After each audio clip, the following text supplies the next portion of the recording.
Hello guys, tagal-tagal din natin hindi nagkita-kita. Ito na yon yung araw na laban namin. Play-in na, hindi alam kung panalo o taro. Sana manalo kami ngayon. So, good luck sa amin.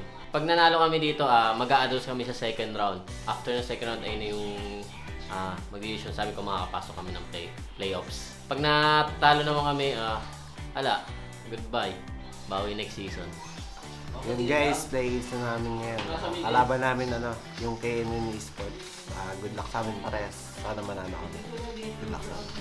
Ayun, laban na namin sa KNN Esports. Sana ma-2-0 kami para mapasok kami. Mapasok kami next round. Tapos playoffs na. Tapos nanalo pa kami next week. Ayun guys, laban na namin. Sana manalo kami. Nalaban na namin ngayon. Kalaban kay KNN, sana manalo.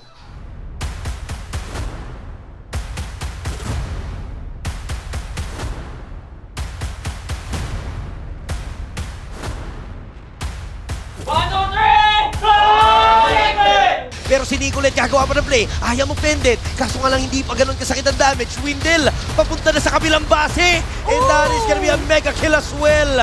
Naku po, si Nicolette na lang mag-isa. A clean wipeout para sa TLAC. At sila din ang kukuha ng unang game.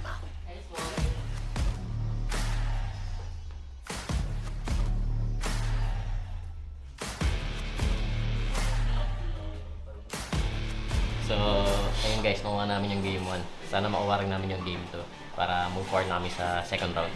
Yun, panalo game 1. Sana manalo ulit game 2. Yun guys, panalo kami game 1. Yes, manalo kami sa game 1. Good luck sa amin.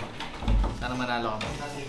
Yun guys, manalo kami game 1 sa KNN. Sana ma-2-0 namin sila. Good luck sa amin ulit next game. Wag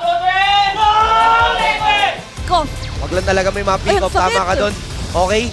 Kaso nga lang may paparating man Minion Waves. Naku po, kakaiba din yung ginagawa dito ng TLAC. Talagang excited sila tapusin yung laban and nag-base lock ang TLAC.